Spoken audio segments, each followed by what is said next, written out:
가파른 정도를 보면은 아직도 어느 정도는 좀 여진이 있을 거라고 생각을 하는데, 급한 물량들은, 그러니까 팔고 싶거나 또는 팔아야 되는 물량들은 어느 정도 소화가 되지 않았나 싶습니다.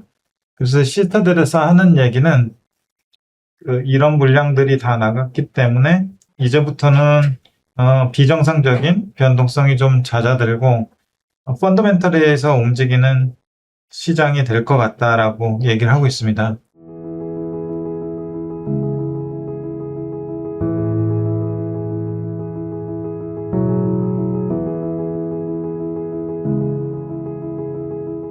안녕하세요. 최영입니다. 주간 미국 증시 및 포트폴리오 전략 시작하도록 하겠습니다. 미국이나 한국이나 증시 변동성이 상당히 심한데요. 특히 반도체를 중심으로 한 변동성이 우리의 상상을 뛰어넘고 있습니다. 그 변동성이 언제 잦아들지, 그리고 그 이후에 지금까지 나타난 반도체나 메모리 섹터에서의 하락분이 얼마나 어느 정도 빨리 회복할지 이런 부분들이 초미의 관심사일 것 같고요. 그리고 최근에 나타난 반도체 주도의 시장 상승 이외에 섹터나 종목의 확산 또한 만만치 않습니다. 이러저러한 고민들이 많으실 텐데 오늘 자료를 통해서 한 가지 힌트를 얻어가시길 바랍니다. 일단 그 시타델에서 나온 자료인데요. 딜레버리징 관련된 자료입니다. 5월하고 6월에 개인 투자자들이 반도체하고 메모리 주식을 엄청나게 많이 샀었습니다.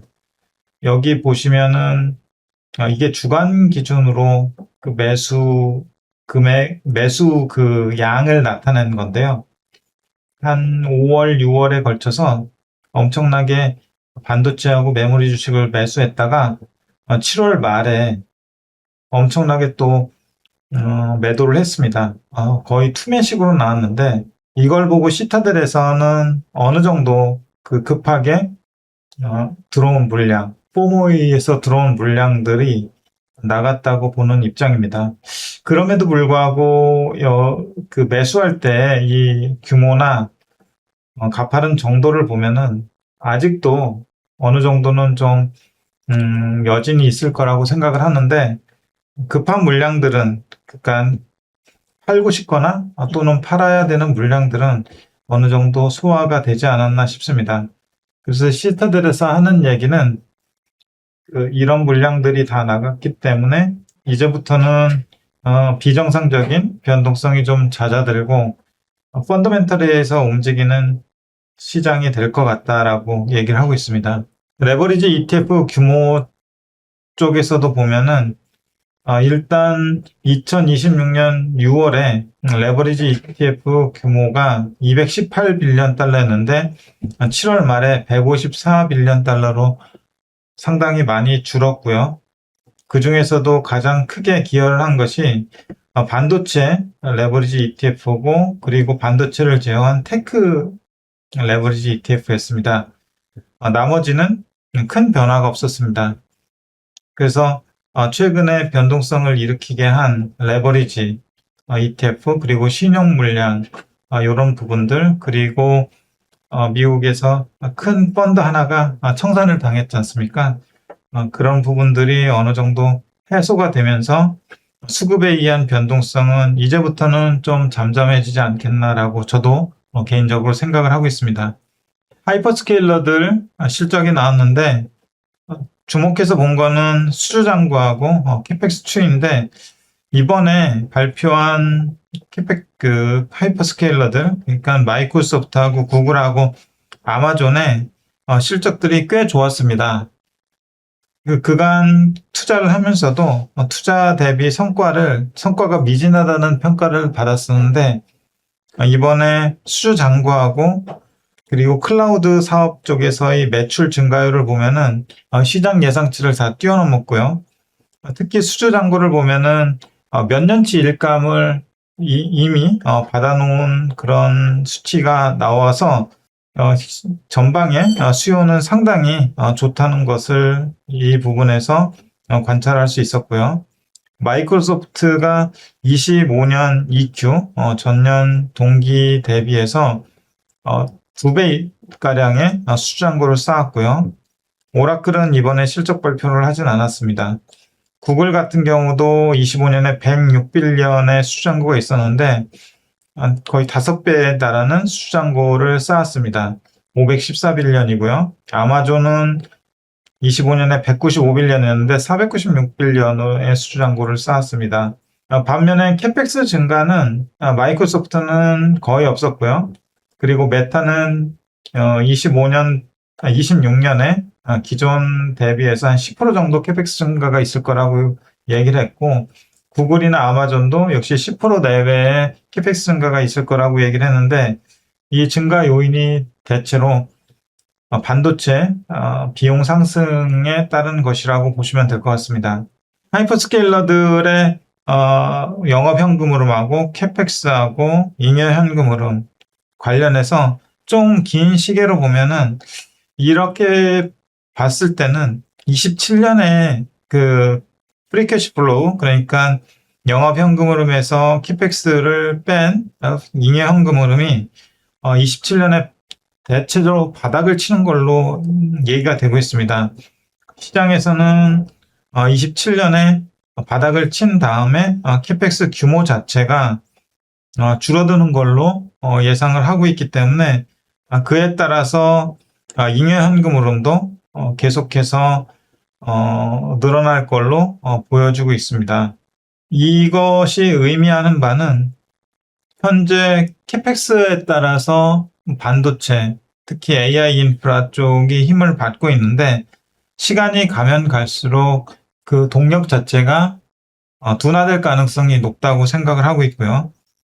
반면에 시간이 가면 갈수록 하이퍼스케일러들 중에 진짜로 잘하는 기업들은 주가에 탄력을 받을 거라고 보여지고 있고 이미 그 시그널이 조금씩 나오고 있는 것 같습니다.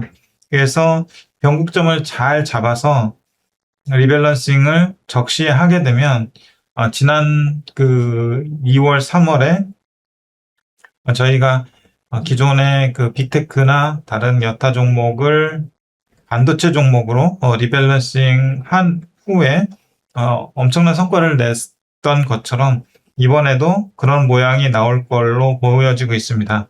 그래서 한 분기 정도 더 보낸 다음에 이 시그널이 분명히 나타나게 되면은 리밸런싱이 단행될 수도 있겠다라는 생각을 하고 있습니다. 계속 고민을 해봐야 될 것 같고 요즘은 AI로 인해서 주식의 그 정보를 반영하는 시간 자체도 굉장히 단축이 됐습니다. 그렇기 때문에 현업에서 더 어려움을 느끼고 있는 것 같고 그 변동성도 생각했던 것보다 더 크기 때문에 적시적소에 타이밍을 맞춰서 하기가 쉽진 않은데 좀 더 고민을 해서 그런 대응을 해야 될 시기가 다가오면은 단호하게 대응을 할 생각입니다.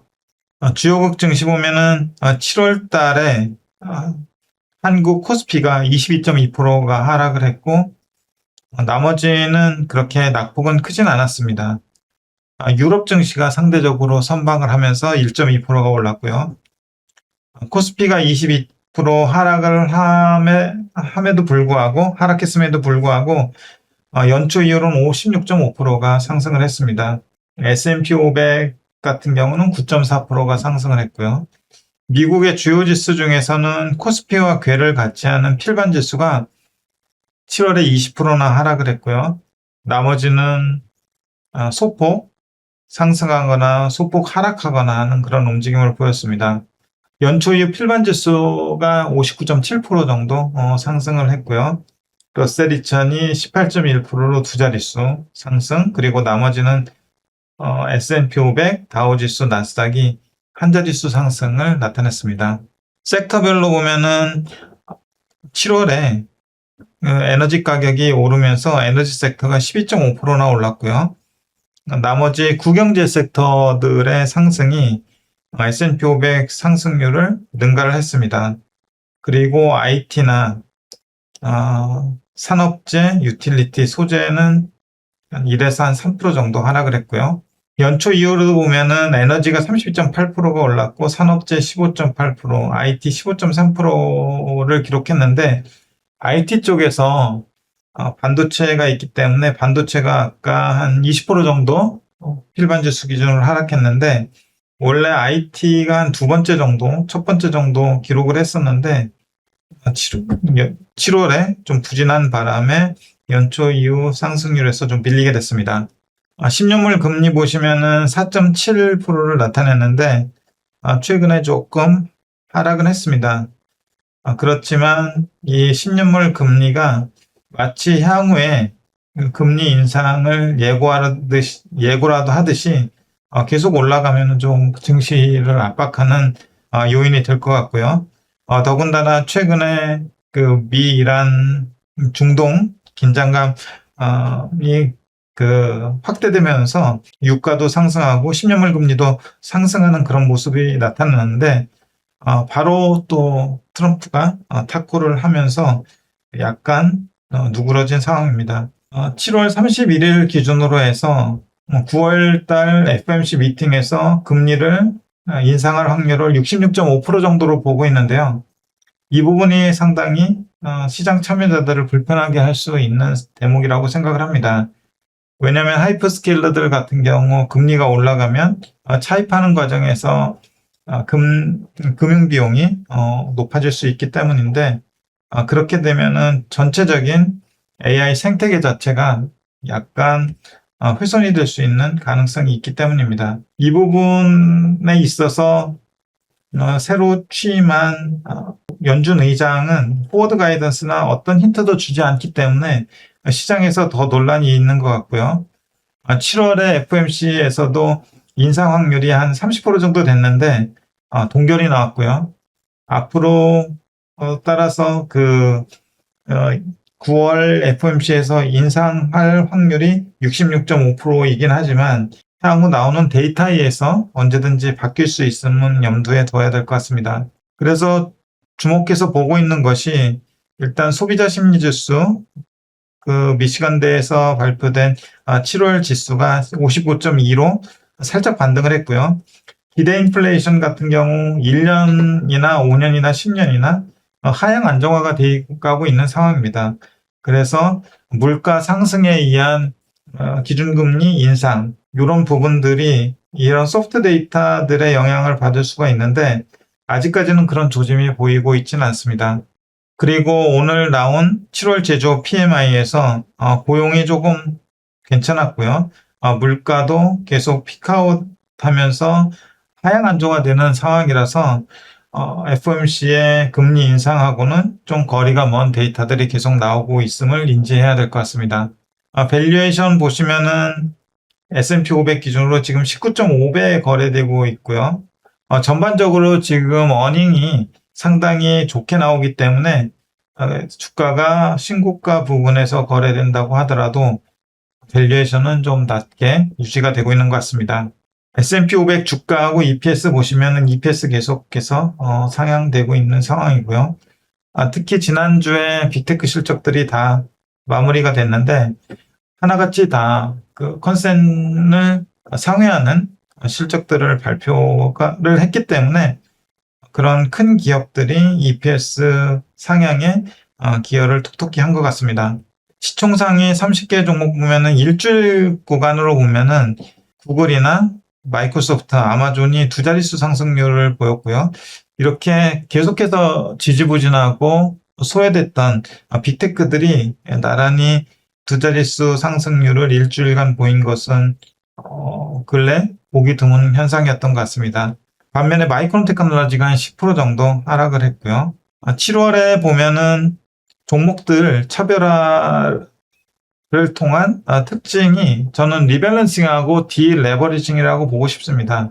레버리지가 잔뜩 끼었던 반도체하고 메모리에 디레버리징이 나타났고 그런 가운데 반도체 쏠림이 완화되면서 다른 섹터, 다른 종목들로의 확산이 일어났는데 이를테면 빅테크, 마이크로소프트하고 아마존이 7월에만 24.6%, 13.9% 상승을 했고요.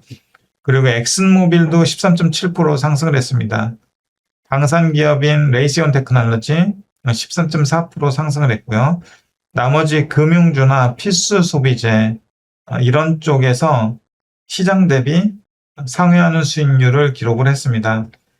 반면에 쏠림이 강했고 또 디레버리징이 심했던 반도체 섹터에서는 안 좋은 순서대로 보면은 인텔이 35%나 하락을 했고요. 램리서치가 32.4%, 어플라이드 머티리얼 29.8% 이렇게 하락을 했고요. 마이크론도 28.7% 하락을 했습니다. 대체로 반도체가 많이 올랐었는데 많이 오른 만큼 딜레버리징이나 리밸런싱이 나타나면서 많이 빠졌던 그런 한 달이었습니다. 그래서 이런 부분들이 펀더멘털에 의해서 이렇게 깊은 낙폭을 보였다기보다도 리밸런싱, 딜레버리징에 의해서 이렇게 됐기 때문에 앞으로 펀더멘탈에 회귀하는 흐름을 보일 걸로 저는 생각하고 있습니다. 이번 주 경제 지표는 오늘 ISM 제조업 PMI가 나왔는데 컨센을 상회하는 수치가 나왔고요. 뭐니 해도 고용 지표를 시장에서는 주목할 것 같은데 실업률이 4.2% 정도 나올 걸로 예상을 하고 있습니다. 기업 실적은 오늘 팔란티어 좋은 실적 나오면서 시간으로 한 14%, 15% 정도 상승을 했었고 내일은 AMD 실적이 나오고 그리고 목요일 우리 시간으로 새벽 5시에는 샌디스크하고 웨스턴 디지털이 실적이 나옵니다.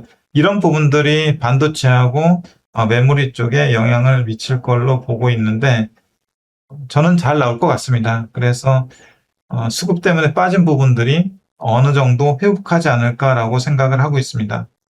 요약입니다. 계절적, 수급적, 심리적 요인으로 인해서 변동성 확대 구간이 지속이 되고 있고요. 일부 종목들의 밸류에이션 조정이 지속되면서 주가 변동폭이 확대가 되고 있습니다. 특히 낙폭과대 종목들의 선별적 접근이 필요한데 이럴 때면은 반도체나 메모리가 빠지니까 방어주로 가자 또는 빅테크로 가자 이런 접근은 그렇게 유효하지 않다고 생각을 하고 있고요. 종목 몇 면이 좀 인덱스하게 리서치를 해서 의미 있는 비중을 그 종목으로 담는 게 더 실익이 있다고 생각을 하고 있습니다. 그리고 수급으로 빠진 것들이 펀더멘털이 좋다면은 제 생각으로는 그냥 들고 가는 게 맞다고 생각을 하고 있고요. 과도하다 생각하면 그런 종목들을 더 비중을 채우는 것이 맞다고 생각하고 그런 것들을 피하기 위해서 현금을 만들거나 아니면은 그 반대편에 맹목적으로 리밸런싱 하는 거는 장기적으로 큰 의미는 없을 것 같습니다. 그래서 특히 낙폭과대 종목들의 선별적 접근이라는 거를 저는 더 강조하고 싶습니다. 굉장히 이론적이고 뻔한 얘기지만 대응을 하지 않는 것도 대응이라고 생각을 합니다. 굳이 시장의 어떤 변동성에 왔다 갔다 하게 되면은 잘못 엇박자가 나게 되고 아무것도 하지 않는 것보다 더 나쁜 결과를 낳을 수가 있거든요. 그렇기 때문에 그런 점에 유념하셔서 계속 발표되는 실적들에 더욱 주목하셔서 향후 어떻게 해야 될지 대응 방안을 생각해 보시는 것이 훨씬 더 좋다고 생각을 합니다. 오늘은 여기까지고요. 저는 다음 주에 또 뵙도록 하겠습니다. 감사합니다.